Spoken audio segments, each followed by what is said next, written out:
सर्वप्रथम तर आपल्या सर्वांना नवीन वर्षाच्या हार्दिक शुभेच्छा।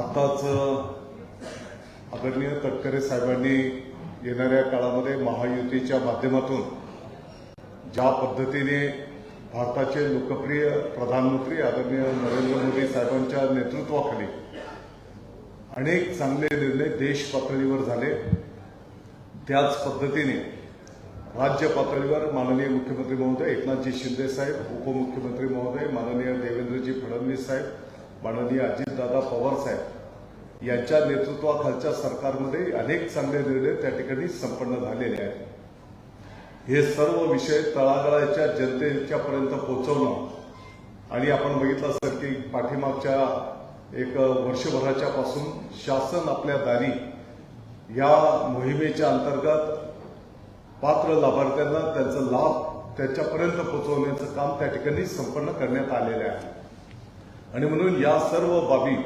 तळागाळातल्या माणसांच्या पर्यंत नेण्याच्या दृष्टिकोनातून महायुतीचे जे सर्व प्रमुख पदाधिकारी आहेत, अगदी गाव पातळीवरच्याही कार्यकर्त्यांचं एक संघटितपणे मनोमिलन, त्याच्यात मार्गक्रमण आणि त्याच मुद्द्यांवर येणाऱ्या काळामध्ये मग लोकसभेची निवडणूक असेल किंबहुना येणाऱ्या विधानसभा आणि इतरही ज्या काही निवडणुका असतील त्याच्यामध्ये संघटितपणे मार्गक्रमण करण्याचा निर्धार त्या ठिकाणी करण्यात आलेला आहे।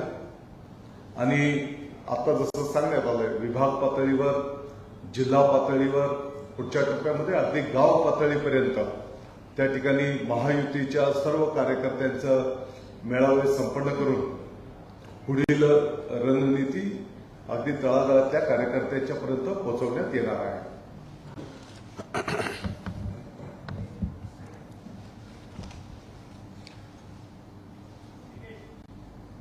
रविवारी 14 जानेवारीला महायुतीचे 36 जिल्ह्यामध्ये आमच्या 11 पक्षाचे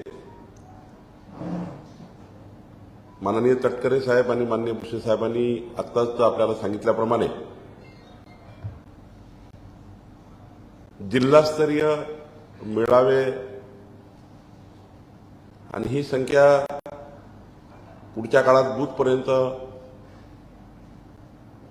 आमच्या तालुका मंडळापर्यंत एकदा जिल्हास्तरीय मेळावे झाले की पुढे तालुकास्तरीय मेळावे होतील, मग बूथस्तरीय मेळावे होतील। साधारण जानेवारी महिन्यामध्ये संपूर्ण जिल्हास्तर ते बूथस्तर आणि फेब्रुवारी महिन्यामध्ये विभागीय स्तरावरचे मेळावे माननीय एकनाथजी, देवेंद्रजी, अजितदादा यांच्या उपस्थित होणार आहे। आमचे महायुतीतले सर्व घटक पक्षाचे नेते सुद्धा या मेळाव्यामध्ये हजर राहणार आहे। मग रामदास आठवले साहेब असतील, विनय कोरेजी असतील, महादेवराव जानकरजी असतील, जयदीप कवाडेजी असतील, योगेंद्र कवाडेजी आहेत, शिवसंग्रामचे आपल्या मेटेताई आहेत, सुलेखाताई कुंभारे आहेत, रयत कांतवीचे सदाभाऊ खोत आहेत आणि इतरही अजून घटक पक्षाचे नेते या बैठकीला, या मेळाव्याला हजर राहणार आहे। खरं तर माननीय तटकरेजींनी सांगितल्याप्रमाणे मोदीजींच्या नेतृत्वात महाराष्ट्रामध्ये एक प्रचंड मोठं यश महायुतीला मिळेल। महायुतीने जी तयारी केली आहे देवेंद्रजी, एकनाथजी आणि अजितदादांच्या नेतृत्वामध्ये 45+ जागा या महाराष्ट्रामध्ये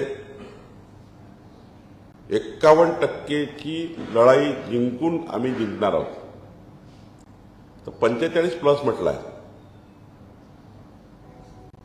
आणि आम्ही कुठल्याही बॅटलफील्डवर नाही आहे, आम्ही सरळ सरळ 45+ जिंकतो आहे। तशी तयारी आम्ही तिन्ही पक्षांनी आणि 11 पक्षांनी केली आहे। आम्ही तिन्ही पक्षांनी, आमच्या तिन्ही नेत्यांनी आपापल्या स्तरावर आपापल्या पक्षाला मजबूत करण्याची योजना तर सुरू केलीच आहे। एकनाथजी एक प्रवास करताय, अजितदादांनी प्रवास केला आहे, देवेंद्रजी आणि मी प्रवास करतो आहे. या सर्व प्रवासामध्ये ज्या पद्धतीने जनतेच्या मनात मोदीजींच्या नेतृत्वातला भारत निर्माण करण्याचा जनतेने निर्णय घेतला आहे. मी तुम्हाला एक उदाहरण सांगेन. या प्रवासामध्ये तटकरे साहेब, अजितदादा फिरले, त्यांनाही तो महाराष्ट्र असे दिसलेलाच आहे. एकनाथजी रोज फिरतात आहे, देवेंद्रजी फिरत आहे. 50,000 नागरिकांचा विचार केला, मतदारांचा ॲव्हरेज काय आहे. 50,000 नागरिकांना जेव्हा आपण व्यक्त झालो, त्यांच्याशी बोललो की 2024 प्रधानमंत्री कोण पाहिजे, तर 47,412 या संवादामध्ये, इतक्या लोकांच्या संवादानंतर फक्त 16 लोक सोडले. सर्वांनी म्हटलं की मोदीजी प्रधानमंत्री पाहिजे आहेत. जनतेमध्ये मध्यमवर्गीय असतील, आर्थिक दुर्बल असतील, मागासवर्गीय समाजातील असतील, 18 पगड जाती, 12 बोलतेदार ओबीसी समाज असेल, मराठा समाज असेल, या राज्यातला संपूर्ण समाज, उत्तर भारतीय असेल, एकही समाज असा नाही की SC ST म्हणजे ट्रायबल भागात सुद्धा मोठ्या प्रमाणावर मोदीजींच्या नेतृत्वातला भारत निर्माण होण्याकरता, मोदीजींच्या संकल्पाला साथ देण्याकरता संपूर्ण महाराष्ट्र मोदीजींच्या पाठीशी उभा आहे. आणि जसे जसे दिवस येतील, मोदीजींच्या नावाचं वादळ जसं जसं महाराष्ट्रात येईल, तसे तसे एकनाथजीकडे, अजितदादाकडे, आमच्याकडे, आमच्या महायुतीच्या पक्षाकडे हा मोठा एक पक्षप्रवेशाचा सुद्धा त्या ठिकाणी निमंत्रण येतात आहे. अजितदादाकडे मोठ्या प्रमाणावर पक्षप्रवेशाचे निमंत्रण आहे, एकनाथजीकडे तर रोजच आहे, आमच्याकडे तर रोजच त्या ठिकाणी आमचा दुपट्टा पाहिजे आहे लोकांना. आणि त्यामुळं महायुतीमध्ये इतके घटक पक्ष जुळणार आहेत की महाविकास आघाडी यांच्या स्टेजवर तुम्हाला फक्त नेते दिसतील आणि समोर कोणीच दिसणार नाही. ही स्थिती या महाराष्ट्रामध्ये होणार आहे. आणि याकरता आम्ही सर्व पक्षाचे लोक आपापल्या स्तरावर, आणि आमची भूमिका स्पष्ट आहे, बूथ स्तरापर्यंत आम्ही 3ही पक्ष आणि 11 पक्ष आमची बांधणी पूर्ण करणार आहोत. बूथ स्तरावरचे कार्यकर्ते सुद्धा एकत्रितपणे बूथवर असले पाहिजे. मंडळ स्तरावरचे, तालुका स्तरावरचे कार्यकर्ते एकत्रितपणे त्या ठिकाणी सोबत काम केलं पाहिजे. आणि राज्य स्तरावर आणि विभागीय स्तरावर, जिल्हा स्तरावर सुद्धा संपूर्ण बांधणी आमची पूर्ण झाली. आणि मला असं वाटतं की आमची महायुती प्रचंड ताकदीने महाविकास आघाडीला परास्त करेल. आणि मोदीजींच्या नेतृत्वात, म्हणजे जेव्हा मोदीजी प्रधानमंत्री पदाची शपथ घेतील, तेव्हा महाराष्ट्रातले 45 खासदार हात वर करून उभे दिसतील. इतकी ताकद आम्ही आमची महायुतीची तयार करतो आहे. आणि त्याकरता संपूर्ण रचना आम्ही उभी केली आहे.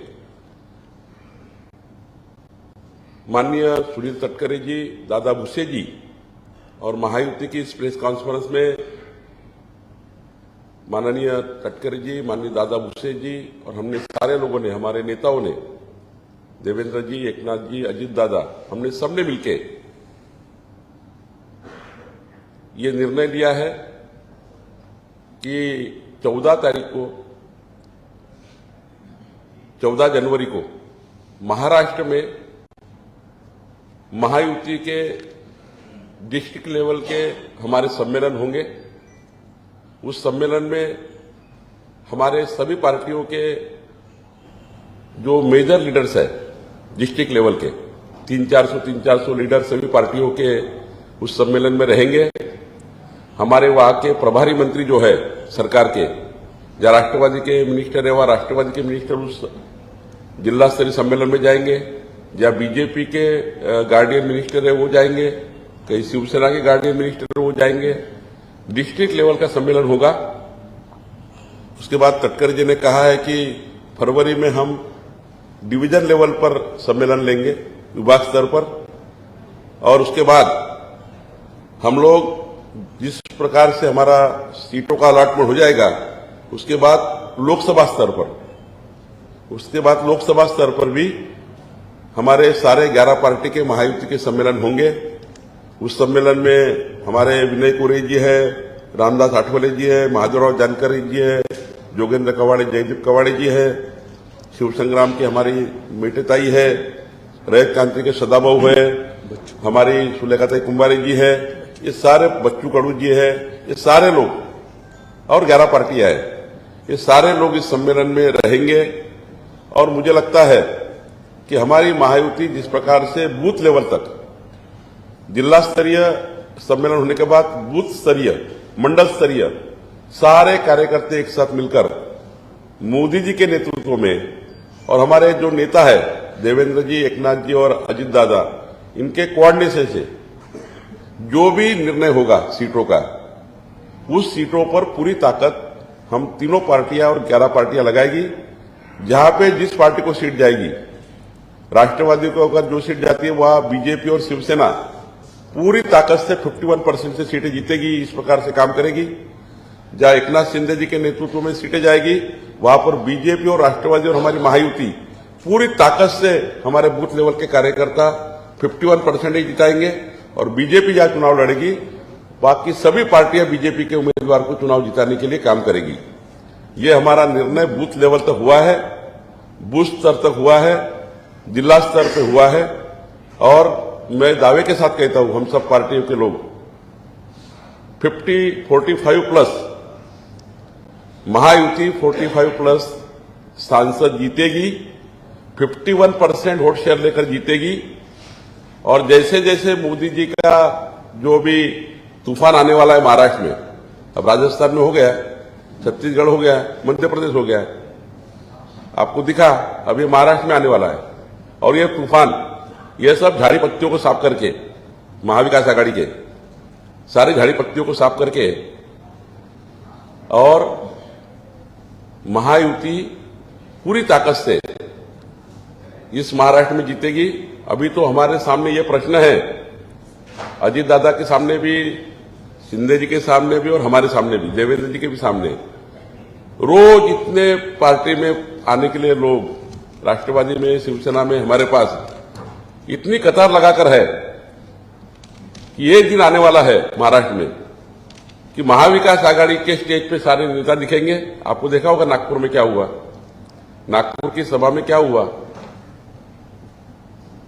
नागपुर की सभा में जितने लोग विकास ठाकरे जी की शादी में थे, उनके बेटे के, उतने भी लोग वहां नहीं थे। तो ऐसी हालत होने वाली है कि महाविकास आघाड़ी के नेताओं की कंपटीशन रहेगी भाजपा, उतने भी लोग वहां नहीं थे। तो ऐसी हालत होने वाली है कि महाविकास आघाड़ी के नेताओं की कंपटीशन रहेगी भाषण देने के लिए, स्पीच देने के लिए, लेकिन सामने लोग ही दिखेंगे नहीं। ये स्थिति महाराष्ट्र में आने वाली है। हम निश्चित रूप से 14 जनवरी के डिस्ट्रिक्ट लेवल के सारे हमारे जो सम्मेलन है बहुत ताकत से करेंगे। हमारे सारे गार्डियन मिनिस्टर वहां रहेंगे और पूरे तीनों नेता के नेतृत्व में और हमारी महायुति के सारे नेताओं के नेतृत्व में हम निश्चित रूप से आगे आपको महाराष्ट्र और आने वाले विधानसभा में भी, मैं विधानसभा की भी बात कर रहा हूं, विधानसभा में भी 225 प्लस महायुति क्रॉस करेगी। हमारे तीनों नेता जिस प्रकार से सरकार चला रहे हैं, जिस प्रकार से पिछले 2.5 सालों में सरकार सोई थी, फेसबुक पे थी, ये सरकार के सारे काम ये सरकार कर रही है। जनता के 5 साल में दिए हुए सारे वोटों का कर्जा हम उतारने का प्रयास कर रहे हैं और निश्चित रूप से तीनों नेताओं पे मुझे विश्वास है, हमें विश्वास है सारे नेताओं को, ये तीनों नेता एकनाथ जी, देवेंद्र जी, अजित दादा, ये महाराष्ट्र के आखिरी आदमी का विकास करके आने वाले विधानसभा चुनाव में भी ये महायुति पूरी ताकत से इस महाराष्ट्र में आएगी और हम सारे लोग मिलके फिर एक बार महाराष्ट्र को देश में क्रमांक 1 पे लाने के लिए हमारे नेता काम करेंगे। यही आशा के साथ हमारा ये चुनावी दौरा चालू हो चुका है और हम तीनों मिलके 11 लोग मिलके महाराष्ट्र में आपको पूरी तरह से महाविजय दिखेगा।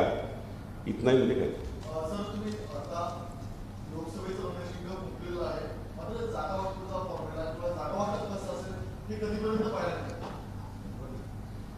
माननीय एकनाथजी, देवेंद्रजी, अजितदादा तिघांच्याही समन्वयाने केंद्रीय नेतृत्व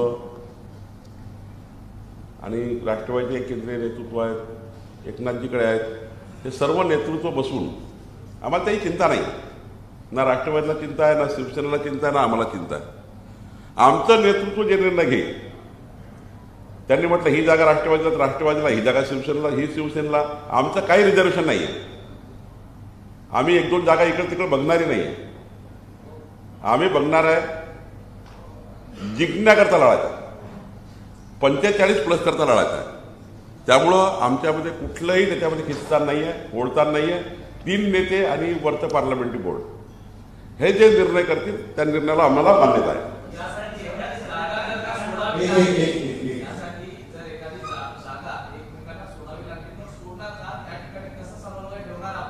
जे जे काही करावं लागेल ते सारं करू. जे जे काही आमचं केंद्रीय नेतृत्व आणि 3 नेते निर्णय करतील ते सारे निर्णय आम्हाला मान्य.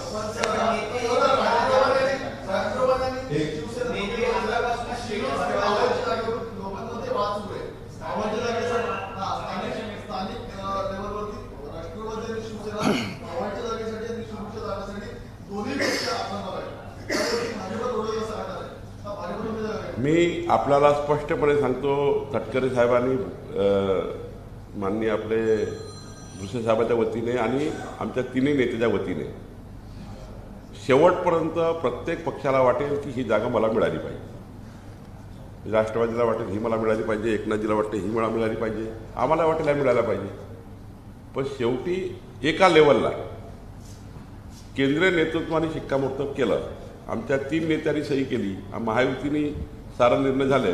मग मात्र कुठलंही याला गेली की त्याला गेली की त्याचं की त्याचं, मोदीजीच्या नेतृत्वात मतदान करायचं.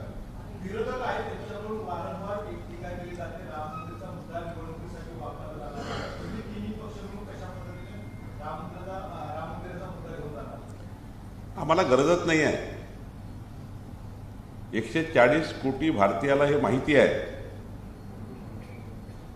की मोदीजींच्या नेतृत्वातलं केंद्र सरकार आल्यानंतर सुप्रीम कोर्टामध्ये ज्या पद्धतीने राम जन्मभूमीच्या जागेबद्दलचं सबमिशन योग्य पद्धतीने झालं, आतापर्यंत ते 65 वर्षाची सरकार रामलल्लाचा जन्म अयोध्येमध्ये झाला याकरता जे सबमिशन करत नव्हते आणि वाद पेटवून या महाराष्ट्राला, देशाला भडकवण्याचा प्रयत्न होता.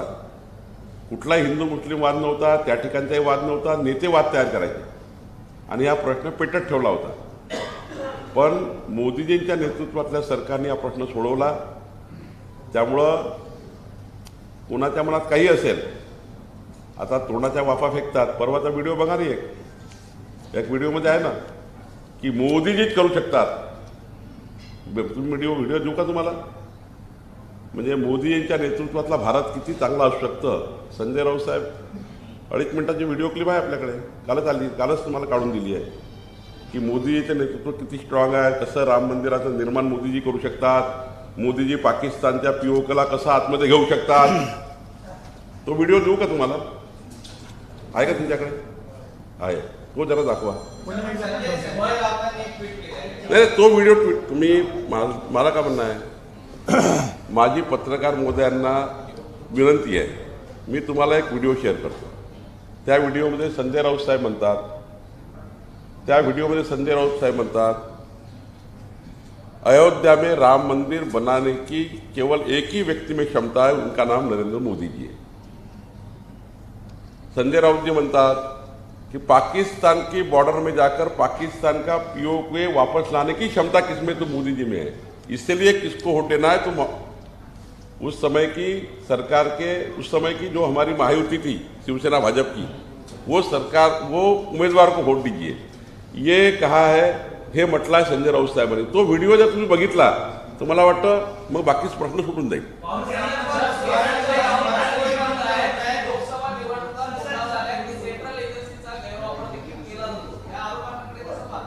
आता हे लोक ऐकू परेशान झाले आहेत. हे लोक आता हे ऐकतही नाही. जर हे ऐकलं असतं तर मग राजस्थानचे निकाल, मध्य प्रदेशचे निकाल, छत्तीसगडचे निकाल किती चांगले आले आहेत. लोक आता हे कंटाळले आहे ऐकणे. लोक कंटाळलेले आहेत.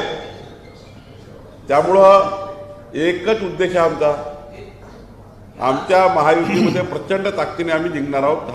हा या ठिकाणी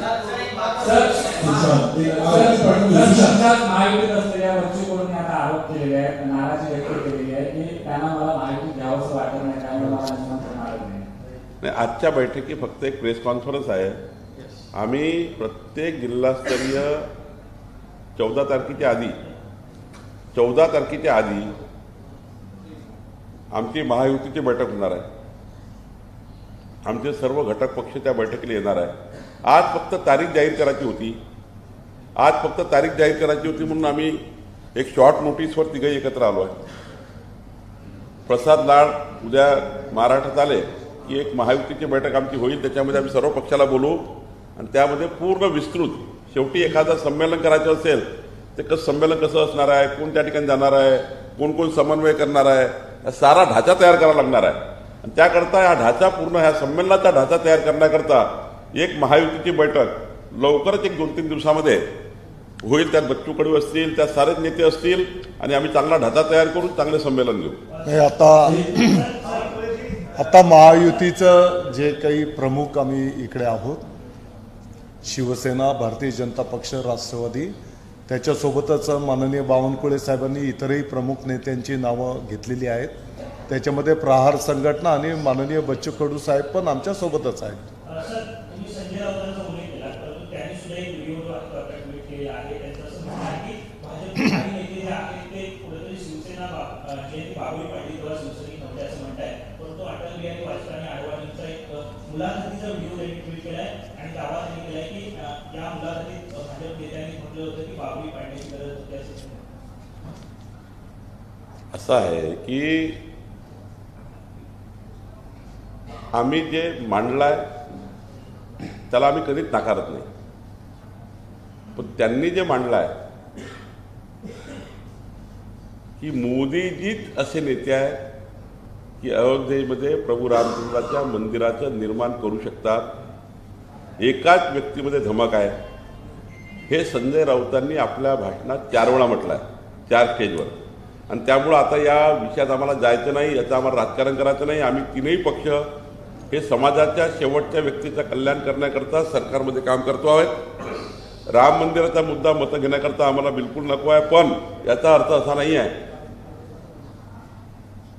प्रभू रामचंद्राचं आराध्य दैवताचं आमचं जे स्थान आहे ते 140 कोटी भारतीयाच्या मनात आहे आणि सर्वांची श्रद्धा त्या ठिकाणी आहे. या श्रद्धास्थळाच्या विषयावरचं राजकारण होऊ नये. आम्ही त्या विषयाचं राजकारण बिलकुल करत नाही आहे, पण 527 वर्षानंतर तंबूतले रामलल्ला जगातल्या सर्वात सुंदर मंदिरात जात असताना जनजागरण, त्या ठिकाणी जनतेच्या मनात त्या ठिकाणी ज्या भूमिका आहे त्या लोकांना मांडतात आहे, त्यांना तो स्मेल जातो आहे राजकारणाचा, त्याला आम्ही काही करू शकत नाही.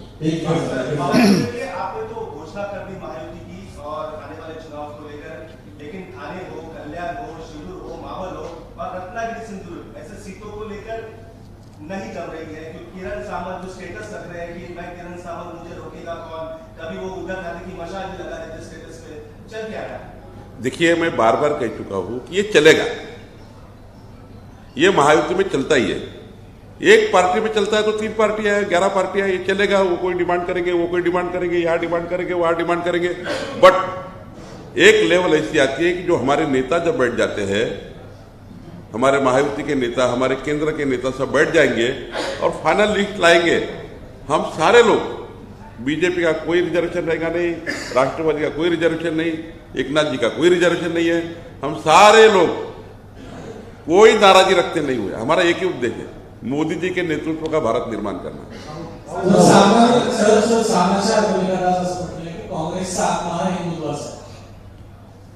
काँग्रेसचा आत्मा हिंदुत्वाचा असेल, त्यांनी 2 गोष्टी स्पष्ट केल्या पाहिजे, 2च गोष्टी स्पष्ट केल्या पाहिजे. काँग्रेस पार्टी वारंवार स्वातंत्र्यवीर सावरकरांचा अपमान करण्यापासून आणि कपिल सिब्बल आणि जे काही सुप्रीम कोर्टामध्ये आतापर्यंत ॲफिडेव्हिट केले आहे, जरा तिथं वाचून घेतले पाहिजे संजय राऊत साहेब किंवा कोणतरी. आणि बाकी संजय राऊताबद्दलचे बाकी उत्तरं नितेश राणे देतील.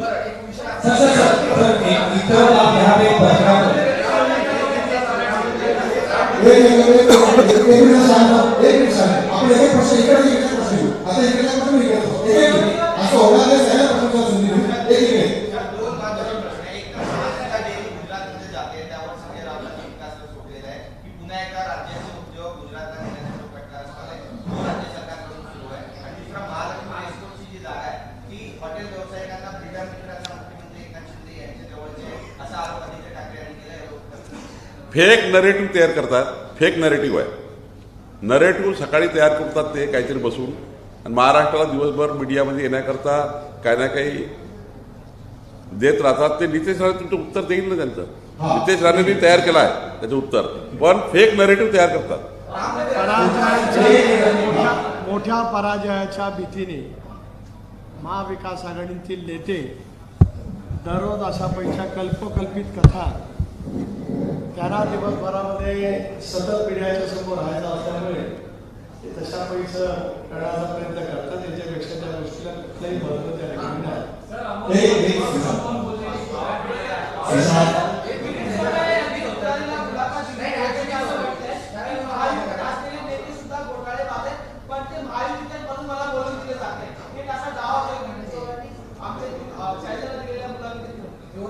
आम्ही ते मुलाखत ऐकली नाही.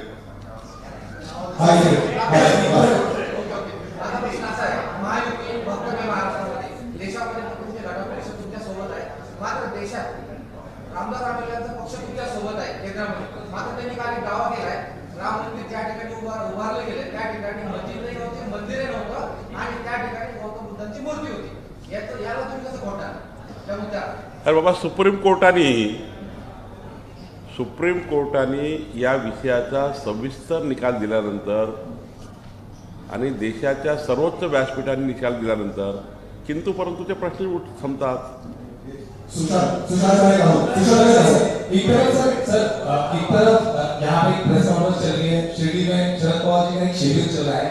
महायुति का जो आपने सीट शेयरिंग का फॉर्मूला बताया कि सेंट्रल शेड्यूल चलेगा, लेकिन पहली बार उद्धव ठाकरे दिल्ली जाने की तैयारी कर रहे हैं सीट शेयरिंग के मुद्दे को लेकर. वो कांग्रेस से मिलेंगे, इसको कैसे देखते हैं? पहले आपके साथ थे, यहाँ पे सब बातें होती थी, लेकिन अभी आपको मतलब उनको भी दिल्ली जाना पड़ रहा है. ये सब चीजें कैसे थी? आप यहाँ पे बैठे, आपका भी दिल्ली में होगा लेकिन उनको जाना पड़ रहा है. देखिए, कम से कम आपको ये समझ गया है और आपके माध्यम से पूरे महाराष्ट्र को समझ गया है कि उद्धव ठाकरे की इतनी हालत उन्होंने खुद ने की है. कभी ऐसा नहीं हुआ था कि जब शिवसेना भाजपा का अलायंस था तो बीजेपी मातोश्री में जाकर बैठकर हम सारे अलायंस को फाइनल करते थे.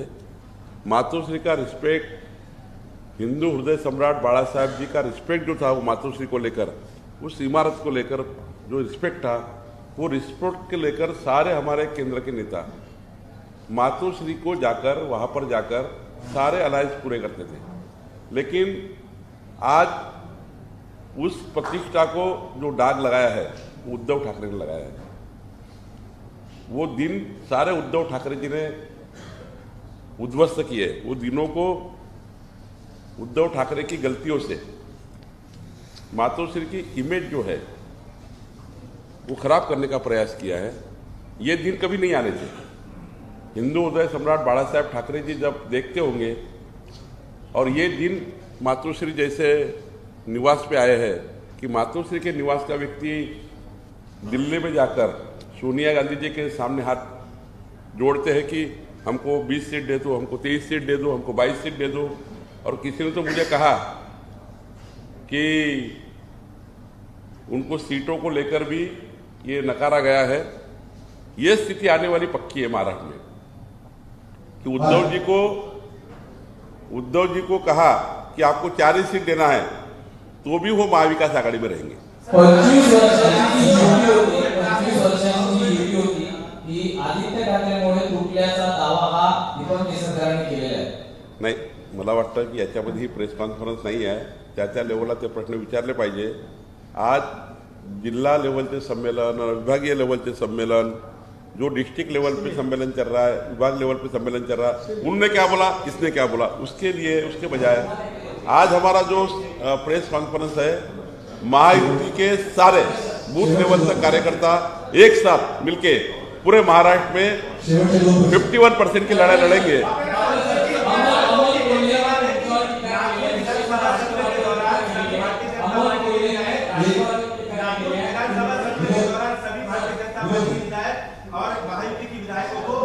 क्वेश्चन मार्क में बुलाया था, लेकिन अजीत दादा और राष्ट्रवादी के विधायक नहीं गए थे। अब 22 तारीख को राम मंदिर का प्राण प्रतिष्ठापना है, तो अजीत दादा और एनसीपी के विधायक वहां जाएंगे क्या?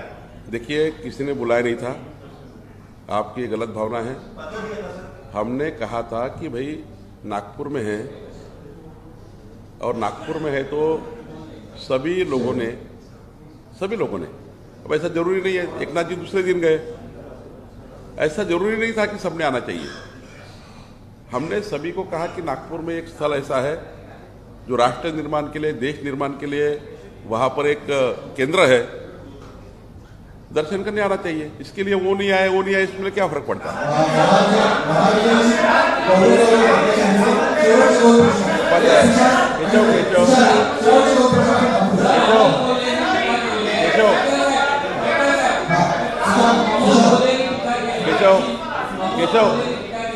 केशव अग्रेस नका होऊ. महायुती झाली ती जनतेला पटलेली नाही, त्याने तुमच्यावर दिशा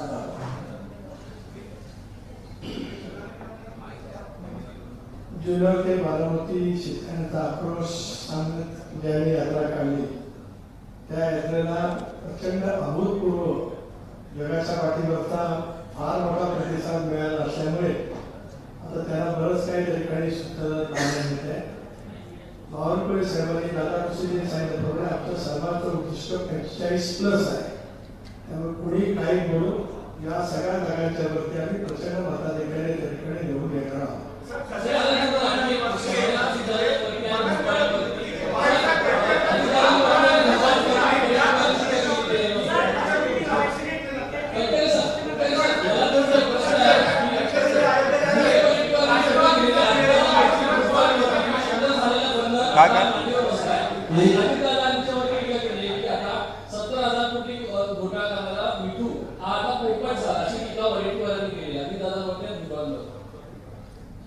एक असं आहे की ज्या वराठीवारांना त्यांच्या पक्षाची किंमत नाही, त्या वराठीवाराच्या कुठल्याही आरोपाला आम्हाला उत्तर देण्याची बिलकुल त्या ठिकाणी आवश्यकता नाही.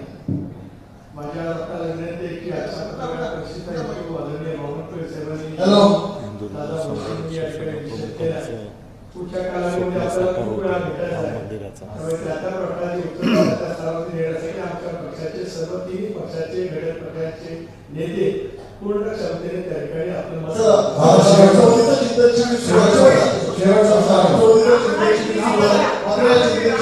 रोहित पवारांनी पाठ फिरवली आहे. रोहित पवार राज्याच्या बाहेर असल्याचं कळतंय, काय सांगाल? कोण कुठे आहे बाहेर त्याची मला चिंता असं काही करायला नाही. त्याच्यातले कधी कोण बाहेर पडतील हे महत्वाचं आहे. त्याचा उल्लेख बावनकुळे साहेबांनी केला. आपण सगळे धन्यवाद. आज प्रदेशातील काँग्रेस आघाडीचा महायुतीचा दौरा आहे, त्यामुळे मुंबईमध्ये दौरा सुरू आहे. लाट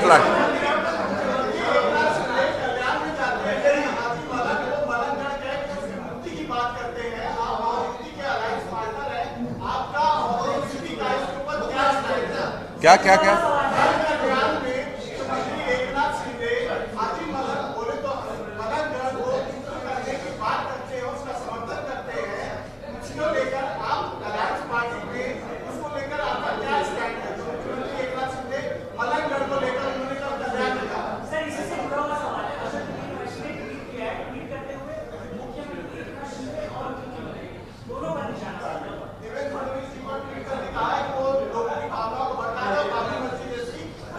ते फार वर्षांपासून चालू आहे. किसने कहा है? मी बोलू?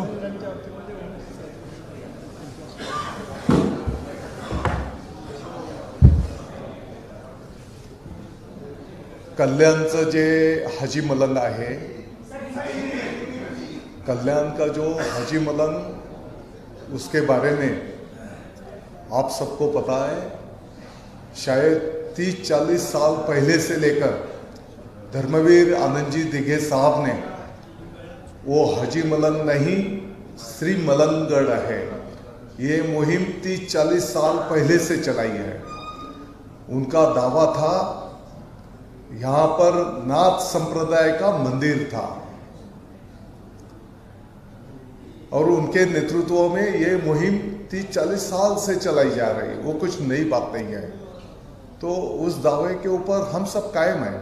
और आपके मालूमात के लिए हिंदू हृदय सम्राट शिवसेना प्रमुख माननीय बाळासाहेब ठाकरे साहेबांचं जे स्वप्न होतं, अयोध्येमध्ये प्रभू श्रीरामचंद्रांचं भव्य दिव्य मंदिर झालं पाहिजे, आम्हा सर्व शिवसैनिकांना आनंद आहे। माननीय प्रधानमंत्री महोदय मोदी साहेबांच्या नेतृत्वाखाली अयोध्येमध्ये 22 तारखेला राम मंदिराचं त्या ठिकाणी लोकार्पण होत आहे आणि म्हणून सर्व भारतीयांच्या सोबतच विशेषतः शिवसैनिकांना त्या ठिकाणी आनंद आहे। हे शिवसेना प्रमुखांचं स्वप्न साकार होत आहे। आपण सगळे आभार मानतो, धन्यवाद।